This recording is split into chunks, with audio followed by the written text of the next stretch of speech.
Oke, bismillahirrahmanirrahim. Assalamualaikum warahmatullahi wabarakatuh. Teman-teman mahasiswa semester 1, kita akan belajar tentang kelas dan objek ya. Sesuai yang sudah saya sampaikan pada teori untuk kelas dan objeknya ya. Teman-teman sudah bisa melihat adanya perbedaan antara kelas dan objek itu sendiri.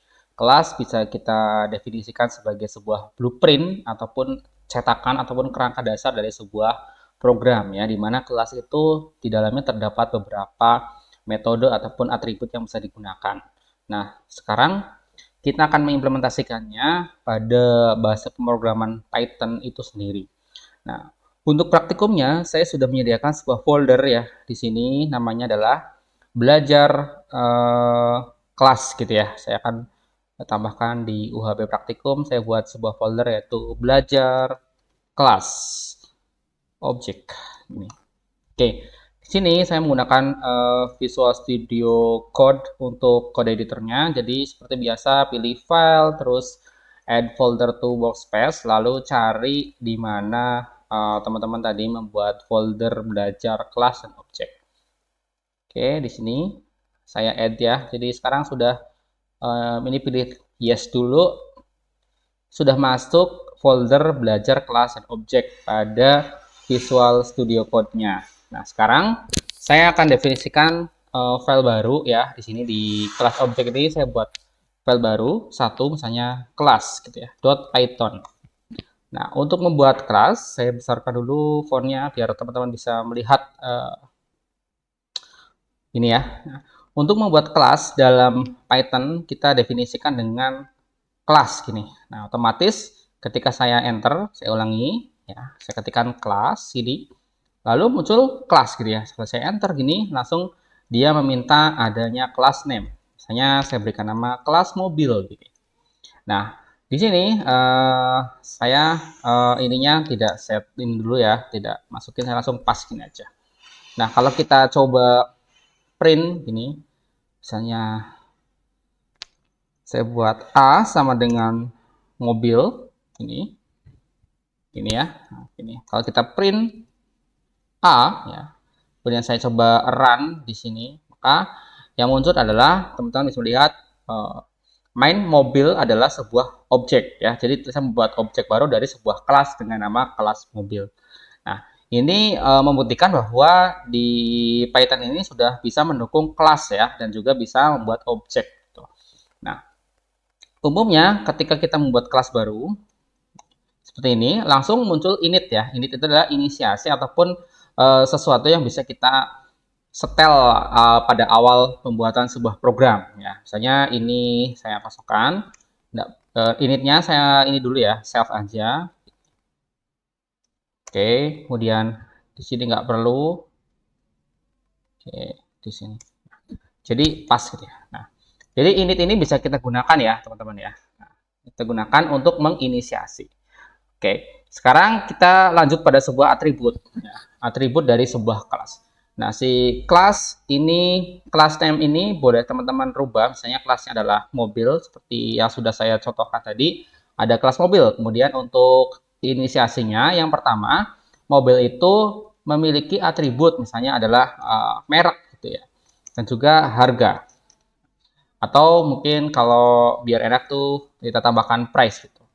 Nah, sekarang pas saat kelas mobil dibuat, itu sudah wajib memiliki atribut yaitu merek dan harga. Sehingga kita bisa langsung menentukan atributnya dari sebuah kelas itu dengan cara self. Self ini artinya adalah merujuk pada kelas itu sendiri. Biar teman-teman semakin paham tentang penggunaan self, maka saya akan merujuk pada self.merek misalnya, dia adalah parameter merek yang sudah diinputkan. Ini. Nah, kemudian ketika self.price adalah price yang diinputkan. Jadi kelas mobil ini punya sebuah metode init gitu ya. Dev init ini fungsi init ya, yang di dalamnya kita wajib menginputkan parameter atribut yaitu merek dan price. Nah, sebagai contoh saya akan buat sebuah objek baru.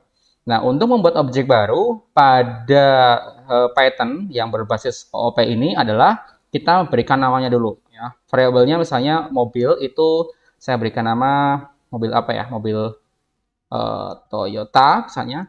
Toyota itu adalah merupakan objek yang merupakan bagian dari mobil. Sehingga saya buat mobil.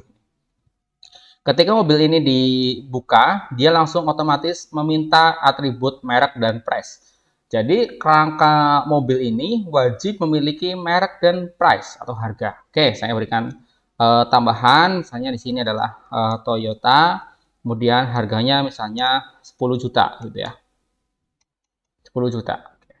Nah, sekarang si Toyota ini adalah objek yang menggunakan kerangka ataupun blueprint dari kelas mobil yang di dalamnya memiliki merek dan price. Sehingga kalau teman-teman pengen melihat di sini ada print gitu ya, Toyota, kemudian underscore dictionary ini gini seperti ini. Kalau kita run ya teman-teman di sini, maka teman-teman bisa melihat di konsol ini ada seperti JSON ya, atau dictionary-nya itu mereknya Toyota, dia ikut ini dan juga price-nya adalah 10 juta. Lalu Pak, kalau misalnya kita ingin mencetak mereknya saja, itu bagaimana? Untuk mencetak mereknya saja, teman-teman tinggal pilih, saya ini dulu ya, komentarin di sini, lalu saya enter sedikit, saya print gini, Toyota dot, nah di sini juga bisa melihat merek gitu. Nah, kalau kita run di sini, maka yang muncul adalah Toyota.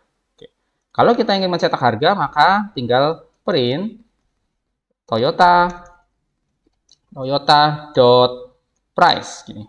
Maka ketika run kita jalankan, maka muncullah Toyota dan angka 10 juta bisa ditampilkan.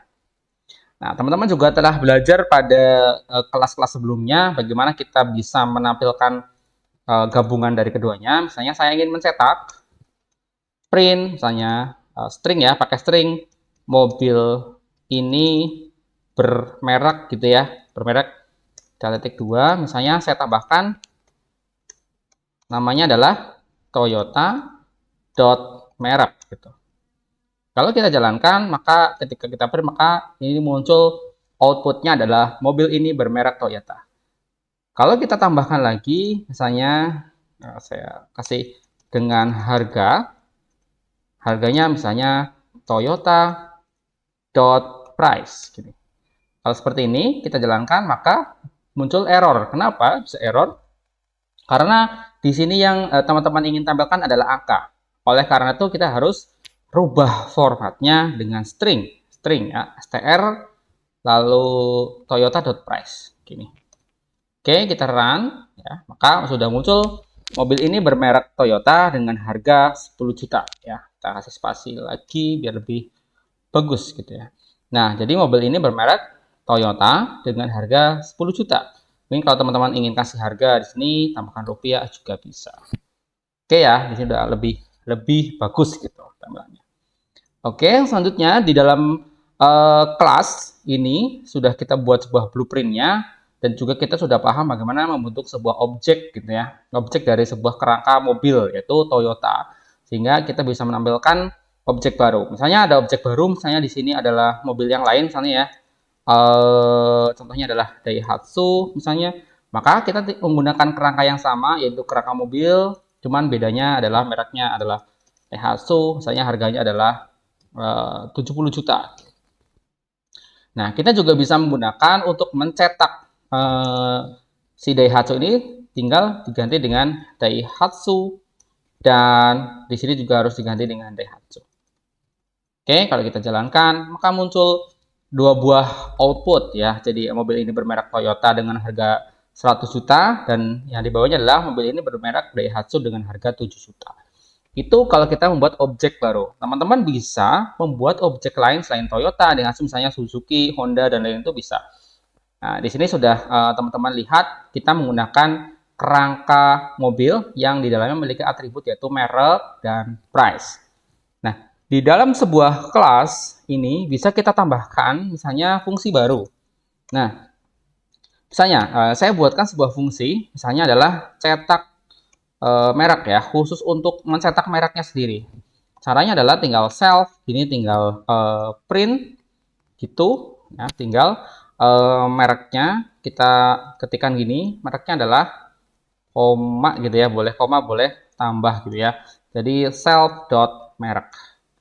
Nah, untuk menjalankan fungsi cetak merek, kita tinggal buat sebuah panggilan lagi, misalnya daihatsu dot cetak merek. Gini, jalankan, kita run. Ya, langsung muncul merek Daihatsu. Begitu juga ketika kita gunakan Toyota dot cetak merek ini, ya langsung kita jalankan, maka munculnya adalah mereknya Toyota. Dan kita juga bisa membuat fungsi pada objek ini dengan menggunakan sebuah fungsi dari sebuah kelas, yaitu blueprint mobil untuk objek Toyota ataupun objek Daihatsu. Sebagai contoh, kita berikan tambahan diskon misalnya ataupun tambahan PPN ketika ada penjualan gitu ya. Misalnya seperti itu, kita setel untuk PPN-nya misalnya 10% ya. Kalau di 10% itu 0,1 mungkin ya.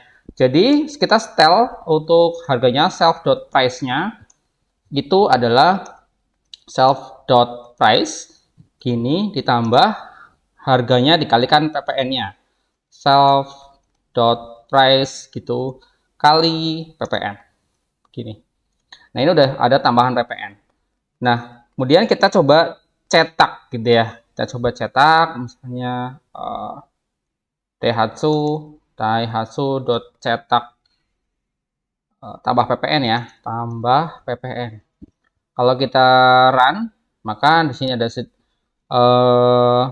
error ya, teman-teman yang melihat ada sedikit error ketika kita menjalankan fungsi cet tambah PPN.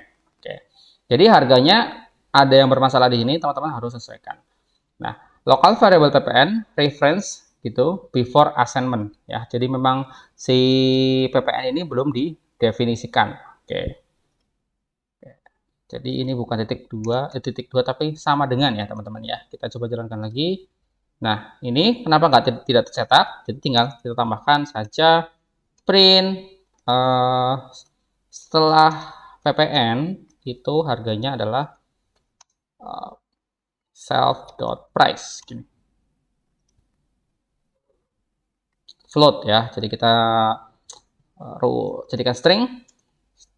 Formatnya str itu saya tambahkan gini. Oke. Nah, ini harganya setelah PPN adalah sekian gitu ya. Tadi harganya 7 juta ya, karena PPN-nya 10% jadi 7.700.000. Itu karena kita sudah menambahkan sebuah define untuk menambahkan PPN ya, teman-teman ya. Nah, teman-teman sudah belajar bagaimana kita membuat sebuah atribut ya. Di sini ada atribut yang diinisialiskan, kemudian ada cetak merek juga, ada fungsi untuk menambahkan PPN dari setiap objeknya. Nah, teman-teman sudah mengimplementasikan juga bagaimana objek itu terbentuk dan menjalankan beberapa fungsi-fungsi yang sudah didefinisikan sebelumnya. Nah, untuk teman-teman kita coba nanti kasih kuis ya. Kuisnya adalah bagaimana ketika ada jumlah pembelian itu lebih dari 10 maka akan mendapatkan potongan harga sebesar 3% ya. Kalau membeli lebih dari 20 maka ada potongan harga sekitar 5%. Itu nanti tugasnya sudah saya sertakan pada quiz di Scalsa teman-teman ya. Oke, untuk pemahaman tentang kelas, objek, kemudian ada fungsi dan atribut pada OOP dasar ini sudah saya jelaskan pada video ini. Silakan teman-teman lakukan praktik untuk video ini, nanti dikumpulkan hasil praktikumnya via Scalsa ya teman-teman ya. Oke, dari saya cukup untuk materi kali ini. Nanti jika ada pertanyaan silahkan lemparkan pada forum-forum yang sudah disediakan pada Scalsa. Oke, terima kasih. Assalamualaikum warahmatullahi wabarakatuh.